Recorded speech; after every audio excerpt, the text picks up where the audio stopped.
प्राधिकरण के बजट में आगामी विधानसभा चुनाव का असर दिखा। बीजेपी से नाराज सत्यनारायण सत्तन सहित बीजेपी के पूर्व विधायक भी आईडीए के बजट बैठक में दिखे। दरअसल 2023-24 का पुनरीक्षित 6005 करोड़ के बजट को हरी झंडी मिली। आईडीए अध्यक्ष ने बजट में शहर को मिलने वाली कई हितकारी योजनाओं की पत्रकारों को जानकारी दी। इंदौर विकास प्राधिकरण ने शुक्रवार को 6000 करोड़ रुपए का बजट पेश कर दिया है। यह पिछले साल से 6 गुना बड़ा है। इसमें विधानसभा के चुनावी साल को देखते हुए कई बड़ी घोषणाएं की गई है। इंदौर महापौर पुष्यमित्र भार्गव और सांसद शंकर लालवानी ने भी इस बजट को लेकर सुझाव दिए हैं। पेश हुए बजट के मुताबिक ब्रिलियंट कन्वेंशन सेंटर की तर्ज पर 10,000 लोगों के बैठने की क्षमता वाला कन्वेंशन सेंटर बनाया जाएगा। कन्वेंशन सेंटर के लिए सुपर कॉरिडोर पर 17 हेक्टेयर जमीन खाली है। इसे पीपीपी मॉडल से बनाया जाएगा। यह ब्रिलियंट से 5 गुना बड़ा रहेगा। इतना ही नहीं, 448 करोड़ की लागत से खजराना, भंवरकुआं सहित शहर में 11 नए फ्लाईओवर बनाए जाएंगे। 4 फ्लाईओवर का काम शुरू हो चुका है, अन्य पर काम शुरू होना है। दरअसल जनवरी में हुए एनआरआई सम्मेलन के दौरान ब्रिलियंट कन्वेंशन सेंटर में जगह कम पड़ गई थी। इस कारण कई आमंत्रित एनआरआई हॉल से बाहर रह गए थे। तब सीएम शिवराज सिंह चौहान ने नए कन्वेंशन सेंटर बनाने की घोषणा की थी। बजट आईडीए अध्यक्ष जयपाल सिंह चावड़ा ने पेश किया। पहली कॉपी खजराना गणेश मंदिर पर पहुंचकर अर्पित की। यह बजट 6005 करोड़ का है। इसमें से कुल व्यय 3081 करोड़, अनुमानित 3432 करोड़ रुपए बचेंगे। इंदौर विकास प्राधिकरण का आज यह 46वां बजट था। हमने आगामी सत्र के लिए 6005 करोड़ का प्रावधान किया है। अभी हमारे पास 3081 करोड़ के प्रोजेक्ट पर काम करने की व्यवस्था है। आगे जैसे जैसे इंदौर शहर के विकास के लिए जो आवश्यक होगा, जो माननीय मुख्यमंत्री जी के निर्देश मिलेंगे, हमारे जनप्रतिनिधियों की तरफ से जो बातें आएगी, उन सबको साकार करने के लिए इंदौर ने जो प्रतिष्ठा प्राप्त की पूरे देश में, स्वच्छता में, वैसे ही यातायात में भी प्रतिष्ठा प्राप्त करें। इसके लिए अनेक फ्लाईओवर जहाँ जैसी आवश्यकता हो।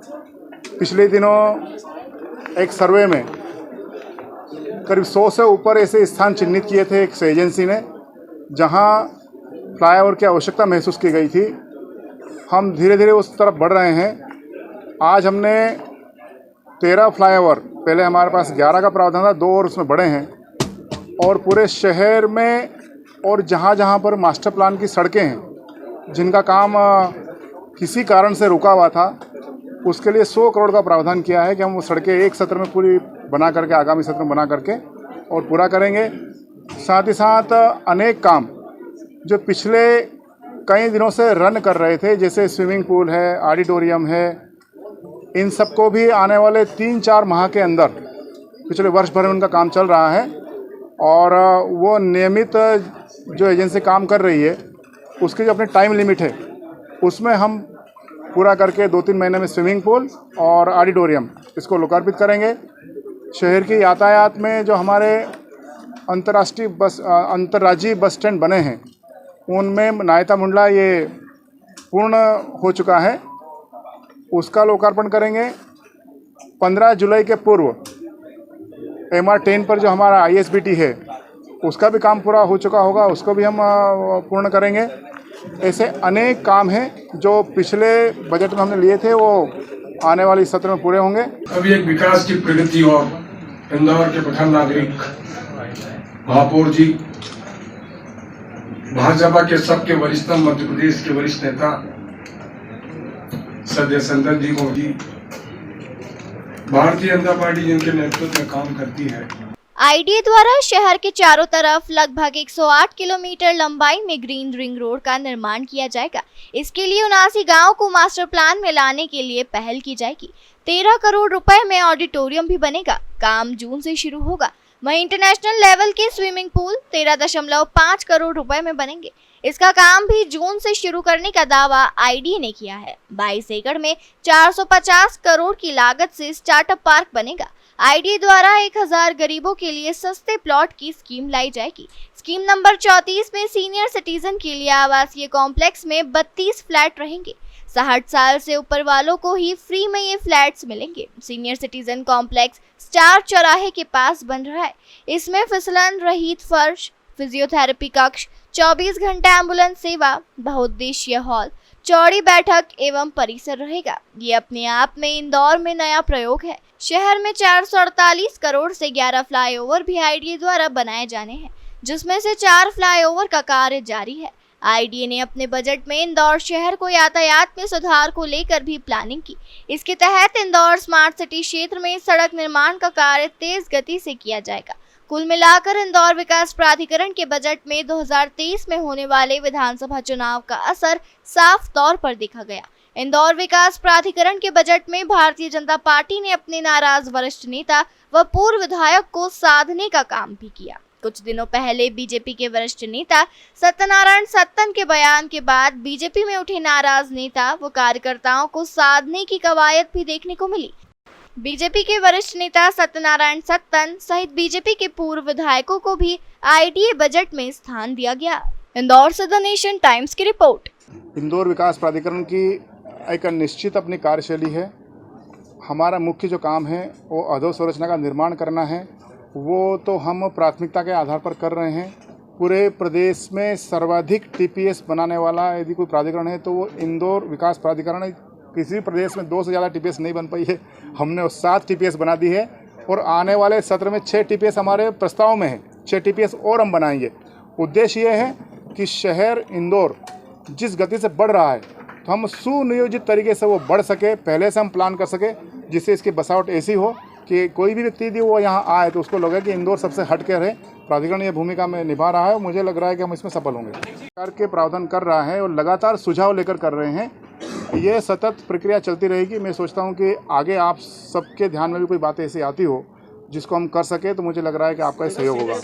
के रूप में 108 किलोमीटर की बड़ी एक रिंग, जिससे बड़े वाहनों का आवाजाही बाहर के बाहर हो सके और उसी के पैरेलल 200 मीटर दोनों तरफ स्कीम डाल करके और एक तरफ बड़े क्लस्टर जैसे हैदराबाद, बेंगलोर और देश के बड़े शहरों में जो हो रहे उनको देख करके हम भी इंदौर में ऐसे बड़े क्लस्टरों जैसे यहाँ के उद्योगपतियों की मांग है उनको उपलब्ध कराएंगे। और एक तरफ उस ग्रीन कॉरिडोर में 200 मीटर के 108 किलोमीटर के रेडियस में सघन वन, जिससे कि आने वाले समय में 100 वर्षों तक इंदौर को शुद्ध जलवायु मिल सके, ऐसा एक महत्वाकांक्षी प्रोजेक्ट इस बोर्ड में अभी हमने रखा है। उसकी डिज़ाइन, प्लानिंग, पीएमसी आदि का अध्ययन करके देश के अंदर और देश के बाहर ऐसा कोई बड़ा प्रोजेक्ट जहाँ चल रहा होगा या बना होगा उसको देख कर आएंगे और उस तर्ज पर इंदौर की जो आवश्यकता है उस पर हम आगे बढ़ेंगे। साथ ही साथ जैसा मैंने पहले बताया कि इंदौर विकास प्राधिकरण का मुख्य काम अधोसंरचना का निर्माण है। मास्टर प्लान की सभी सड़कें, फ्लाईओवर, बस स्टैंड के साथ साथ रहवासी क्षेत्र उपलब्ध कराना यह हमारी मूल प्राथमिकता है। और इसलिए हमने जो 7 टीपीएस है उसमें से कुछ क्षेत्र 25% भी हो सकता है, 50% भी हो सकता है। जो भी हमारी उसमें हमारी फ्रेम में आएगा वैसा परसेंट हम ऐसा तय करेंगे कि वो सामान्य गरीब वर्ग को मिल सके। 1000 स्क्वायर फीट तक के plot no profit no loss lottery system से हम दे सकें, जिससे कि भारतीय जनता पार्टी का जो उद्देश्य है कि अंत्योदय का जो व्यक्ति है, सबसे पिछली पंक्ति का व्यक्ति है, सामान्य गरीब वर्ग का व्यक्ति है, उसको आवास की सुविधा उपलब्ध हो सके। ये भी प्रावधान हमने हमारी आने वाली टीपीएस जो हम लॉन्च करेंगे उसमें किया है। ऐसे अनेक प्रावधान हैं जो हम आगामी सत्र में करने वाले हैं। ऐसी मुख्य बातें मैंने आपके सामने रखी। आत्मनिर्भर बनाने की दृष्टि से पूरे शहर में 4 ऐसे केंद्र स्थापित किए जाने का प्रावधान किया है आईडीए ने कि हम वहाँ कुटीर उद्योग चलाने वाली बहनें हैं, उनके उद्योग से जो उत्पाद होता है उसको वहाँ उत्पादन करने की व्यवस्था और उनको बिक्री की व्यवस्था, अर्थात उस मल्टी में उनको 1000 स्क्वायर फीट से लेकर 5000 स्क्वायर फीट तक की ज़मीन उपलब्ध कराना और साथ ही साथ बिक्री के लिए वहाँ दुकान उपलब्ध कराना और अच्छा वातावरण बना रहे, इसलिए चूँकि ये योजना है कि वो कुटीर उद्योग चलाने वाली बहनें के यहाँ पर काम करने वाली बहनें जो इनकी जो एम्प्लॉइज़ है वो भी बहनें हो, ऐसा प्रावधान रहेगा उसमें। इसलिए वहाँ रेस्टोरेंट हो, वहाँ गार्डन हो, वहाँ बच्चों को खिलाने के लिए व्यवस्था हो, ऐसा एक आदर्श केंद्र हम 4 स्थापित करने वाले, चारों शहर के चारों दिशाओं में, जिससे बहनों को सुरक्षा भी मिल सके और उनको रोजगार भी मिल सके। टीपीएस जो इंदौर जिस गति से बढ़ रहा है, हम सस्ते सुलभ प्लाट मध्यम वर्गीय लोगों को उपलब्ध करा सकें, इसलिए हमने 7 टीपीएस लॉन्च की हुई है। लगभग 1186 हेक्टेयर में 1000 करोड़ के लगभग राशि से वो आगामी वर्ष में विकास कार्य होंगे। अभी प्रेजेंटेशन के माध्यम से आपने देखा कि उन्हीं टीपीएस में कुछ काम चल रहे हैं और कुछ पर प्रस्तावित है। साथ ही साथ युवाओं के लिए स्टार्टअप पार्क जो माननीय मुख्यमंत्री जी की घोषणा थी, वो उसका जो मॉडल जो फाइनल होना था जनप्रतिनिधि और साथ में हमारे बोर्ड में, आज उसको फाइनल हो गया है। 450 करोड़ की लागत से 22 हेक्टेयर में बनने वाला ये स्टार्टअप पार्क सुपर कॉरिडोर बनेगा। 20,000 लोगों को प्रत्यक्ष और 2 लाख लोगों को अप्रत्यक्ष रूप से इसमें रोजगार मिलेगा। माननीय मुख्यमंत्री जी ने पिछले दिनों घोषणा की थी कि जो कन्वेंशन सेंटर है वो 1000 सीटिंग का यहाँ बनना चाहिए। हमने दिल्ली के प्रगति मैदान के तर्ज पर यहाँ 17 हेक्टेयर भूमि उसके लिए चिन्हित की है 172 नंबर स्कीम में। उसकी पीएमसी के लिए टेंडर हो चुके हैं। आने वाले समय में शीघ्र उस पर उसका जब मॉडल तैयार हो जाएगा तो उस पर पीपीपी मॉडल पर जाकर के उस पर हम काम करेंगे। तो माननीय मुख्यमंत्री जी की जो मंशा थी कि 1000 सीटिंग का कन्वेंशन सेंटर इंदौर को मिलना चाहिए, ये देश के जाने माने कन्वेंशन सेंटर में से एक होगा। ऐसा बड़ा एक प्रोजेक्ट इंदौर विकास प्राधिकरण ये हाथ में लिए हुए है। इंदौर विकास प्राधिकरण अनेक काम ऐसे कर रहा है जिससे इंदौर शहर को पूरे देश में एक नई पहचान मिलेगी। मुख्य रूप से मैं आपको बता दूं कि स्टार्टअप पार्क बनने के बाद इंदौर का ये जो बनेगा ये सिंबल होगा इंदौर की प्रगति का। अभी प्रारंभिक 450 करोड़ की लागत है, किंतु ये 1000 करोड़ तक भी जा सकता है। हमने 450 करोड़ की लागत का इसलिए अनुमान लगाया कि हम बनते ही इसमें स्टार्टअप को सुविधा देना प्रारंभ कर देंगे, तो इससे इनकम भी प्रारंभ हो जाएगी। किंतु ये जाएगा 1000 करोड़ के लगभग। जिस स्थान पर यह है वो महत्वपूर्ण प्रोजेक्ट सुपर कॉरिडोर है। अनेक कंपनियां वहां पर काम करने के लिए आ रही है। अभी L&T के प्रमुख यहां पर आए थे, उन्होंने IDA से संपर्क किया है। उस सुपर कॉरिडोर के पास में ही जब हम वहाँ कन्वेंशन सेंटर बना रहे हैं तो ताज जैसी जो होटल है उनके प्रमुख ने हमसे संपर्क किया कि यदि आपके यहाँ कन्वेंशन सेंटर बन रहा है तो हमारे होटल के लिए भी कोई स्थान उपलब्ध हो सकता है। ऐसे अब ये इंदौर शहर जो है ये पूरे देश का सेंटर बनते जा रहा है। सौभाग्य इंदौर विकास प्राधिकरण का कि इस अभियान में हम अपनी भूमिका निभा पा रहे हैं।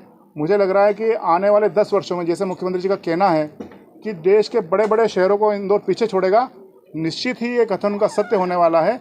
हम सब लोग उसका दर्शन करेंगे और सहभागी भी बनेंगे। इंदौर विकास प्राधिकरण का पिछले वर्ष 1.5 वर्ष से मैं अनुभव कर रहा था कि शहर की जनता इससे कनेक्ट होना चाहिए। और पिछले दिनों आपने सबने देखा होगा प्रवासी भारतीय सम्मेलन में पधारो हमारे घर का जो अभियान IDA ने जो चलाया था, उससे यह ध्यान में आया था कि इंदौर शहर ये IDA से किस प्रकार से जुड़ा हुआ है। हम चाह रहे थे उस गति को और बढ़ाएं और इसलिए पिछले 6 माह से लगातार हम अनेक संगठन, संस्था, गणमान्य नागरिक, जैसे आज हमारे सबके वरिष्ठ मार्गदर्शक हमारे सामने विराजमान है, ऐसे सभी संस्थाओं से अनेक सुझाव हमने लिए थे। और उसमें ये ध्यान में आया कि यदि शहर की आवश्यकता जो हो वह मांग उन लोगों से की जाए, उनसे डिमांड की जाए। हम उनसे डिमांड करें कि आप कैसा शहर चाहते हैं, शहर की समस्याएं क्या हैं और उसमें प्राधिकरण अपने किस प्रकार से भूमिका निभा सके। तो उसी विषय से ध्यान में आया था कि यातायात की यहाँ एक महत्वपूर्ण समस्या है और इसका निराकरण IDA ने करना चाहिए। हम एक पार्ट है उसमें, जनता, नगर निगम, हमारे जनप्रतिनिधि, मध्य प्रदेश सरकार, केंद्र सरकार सब मिल करके, जैसे स्वच्छता में नंबर 1 है, इसमें भी हम नंबर 1 पर आएँ, ऐसा एक प्रारंभिक प्रयास इंदौर विकास प्राधिकरण ने फ्लाईओवर, बस स्टैंड और मास्टर प्लान की सड़कें, इन 3 के माध्यम से करने का प्रयत्न किया। और मुझे लग रहा है यह जो संवाद की प्रक्रिया है इंदौर विकास प्राधिकरण की, यही इसको जन सेवा का केंद्र बनाएगी। जैसा कि प्राधिकरण का उद्देश्य है कि हम जन सेवा का केंद्र बने। मुख्यमंत्री जी ने अभी जो एक जन सेवा अभियान सप्ताह चला रखा है। वर्ष भर इंदौर विकास प्राधिकरण इस क्षेत्र में काम करें तो मैं आपको वो भी जानकारी दे दूं कि हम प्रति सप्ताह शिविर लगा करके हर गुरुवार को हमारे वर्षों से लंबित ऐसे नामांतरण के छोटे छोटे इश्यूज थे उनको निराकृत करने के लिए हमने शिविर लगाए। 16,000 केस हम ऐसे निराकृत कर चुके हैं जो पिछले कई वर्षों से लंबित है, वो रिकॉर्ड में हमारे पास उपलब्ध है। साथ ही साथ फ्री होल्ड हम करना चाहते हैं कि ये बड़ा काम था। पिछले 1 माह का शिविर चला करके हमने उसको किया है। यहाँ हमारे पास 1800 के लगभग फ्लैट्स उपलब्ध हैं जिनको 5 वर्ष पूर्व की कीमत पर हम सामान्य गरीब वर्ग को उपलब्ध हो सके ऐसा प्रावधान करके लॉटरी सिस्टम से अभी हमने किया हुआ है। 6 माह तक वह टेंडर रनिंग रहेगा और उसमें पिछले दिनों हमने 139 प्रार्थी लाभार्थियों को यहाँ अपने हाथों से माननीय उपाध्यक्ष जी और हमने सांसद जी ने उनको आरक्षण पत्र दिया था। आज माननीय गुरुजी ने जो सुझाव दिया है, जैसे उन्होंने सुझाव दिया तत्काल मैंने उस बारे में सोचना प्रारंभ कर दिया है और मैं प्राधिकरण के अधिकारियों के साथ बैठ करके और कला साहित्य के लिए ऐसे बंधु जो इस क्षेत्र में काम करते हैं उनको सुविधा उपलब्ध हो सके बैठने की, अध्ययन करने की, या जैसा माननीय गुरुजी चाहते हैं। मैं चाहता हूं कि गुरुजी से मैं आग्रह करूंगा कि आपकी तरफ से 4-5 लोगों की ऐसी टीम हमको उपलब्ध हो जाए जो ये मार्गदर्शन करें कि किस प्रकार का सुविधा चाहिए, कैसा भवन उपलब्ध कराएंगे, कैसा निर्माण करेंगे, क्या स्वरूप रहेगा। वो यदि वो 4-5 लोगों के माध्यम से मिल जाए तो हम फिर उस तरफ तत्काल आगे बढ़ जाएंगे। प्राधिकरण चाहता है कि ऐसे भी क्षेत्र में हम काम करें, किंतु आप जैसे महानुभावों का यदि मार्गदर्शन मिलेगा तो निश्चित उसमें हम सफल होंगे। साथ ही साथ ऐसे ही सुझाव जैसा आदरणीय गुरुजी ने दिया था, ऐसे ही सुझाव मैंने बताया कि आपको एक हमारे उद्योगपति ने दिया था, उसके लिए हम आत्मनिर्भर माता बहनों को बनाने के लिए ये जो भवन उपलब्ध करा रहे हैं। जैसे जैसे ऐसे सुझाव आते हैं तत्काल हम संज्ञान लेकर उसमें आगे बढ़ जाते हैं। मुझे एक बात अभी ध्यान में आ रही है कि जब पिछले दिनों उद्योगपतियों के साथ बैठे तो एक प्रमुख उद्योगपति थे लघु उद्योग भारती से, उन्होंने एक विषय रखा था कि भाई साहब हमारे यहाँ कई ऐसी बहनें हैं जो छोटे छोटे कुटीर उद्योग चलाती है, जिनके यहाँ एम्प्लॉइज़ भी बहनें ही है और उनको बाहर जाना पड़ता है, शहर से बाहर जाना पड़ता है। 3-3 शिफ्ट में काम उनके यहाँ होता है, तो बहनों को रात में आने जाने में, शहर से दूर जाने में असुरक्षा की भावना रहती है, भय मन में रहता है। तो शहर के मध्य, शहर के चारों दिशाओं में यदि ऐसा ही कोई स्थान उपलब्ध हो जाए आईडी की तरफ से, जो उनको 1000 square feet, 2000 square feet, 3000 square feet के हॉल मिल जाए जिसमें अपना कुटीर उद्योग चला सकें, और उनको वहीं पर आप उनको दुकानें भी दे दीजिए जिससे उनको जो प्रोडक्ट जो वहाँ उत्पाद जो करते हैं वो वहाँ बिक्री के लिए उपलब्ध हो सके। तो तत्काल उनकी सुझाव पे हमने संज्ञान लिया है और शहर के चारों दिशाओं में 20,000 से लेकर 50,000 स्क्वायर फीट के प्लाट चिन्हित कर रहे हैं और उनके 3 मंजिल, 4 मंजिल, 5 मंजिल तक के भवन बना करके उसमें रेस्टोरेंट हो, उसमें गार्डन हो, उसमें बच्चों को खेलने की व्यवस्था हो, उसमें दुकानें भी हो और जो बहनें आत्मनिर्भर बन सके, ऐसे कुटीर उद्योग चला सके, उनको हम आईडी की तरफ से उपलब्ध कराएंगे। एक सुझाव मुझे किसी उद्योगपति ने दिया था और तत्काल उसका अमल करके इस बोर्ड की बैठक में लिया है। ऐसे और भी सुझाव थे जो लगातार हम लेते भी रहेंगे और उस पर काम करते रहेंगे। देखिए, आईडीए से उम्मीद यदि वो कर रहे हैं तो आईडी के प्रति उनका ये आशीर्वाद है। मैं उनको विश्वास दिलाता हूँ कि जो अपेक्षा उन्होंने की है उस पर सारे अधिकारियों के साथ बैठ करके जहाँ सर्व सुविधायुक्त और सब प्रकार से सुलभ जमीन जहाँ उपलब्ध होगी हम बैठ के प्लान करेंगे और उसमें आगे बढ़ेंगे। आय के बारे में बता दीजिए कि आय इस बार कहाँ फोकस रहेगी, आईडी की किस तरह से आय होगी? जो प्रोजेक्ट हमारे हैं वो तेज गति से पूरे हो और आने वाले समय में माननीय प्रधानमंत्री जी, मुख्यमंत्री जी, हमारे जनप्रतिनिधि, हमारे वरिष्ठ लोग, उनके जैसे जैसे सुझाव आएंगे वैसे वैसे आइडिया आगे बढ़ेगा। शहर के इस इंदौर में रहने वाला प्रत्येक व्यक्ति का इन्वॉल्वमेंट इंदौर के विकास में रहता ही है, प्राधिकरण के साथ वो जुड़ जाए, ये हमारा उद्देश्य है। हम इस तरफ बढ़ रहे हैं, इंदौर शहर के हर व्यक्ति को हम जोड़ना चाहते हैं। ये शुरुआत हमने इस बजट सत्र के इस अभियान में जोड़ने का प्रयत्न किया था। आप सबके सामने यहाँ इतने सारे गणमान्य नागरिक उपस्थित हैं, हमारे मार्गदर्शक उपस्थित हैं, सारे हमारे मंत्री जी हैं, महापौर जी हैं, सांसद जी हैं, सारे विधायक जी हैं, इन सब का साथ है।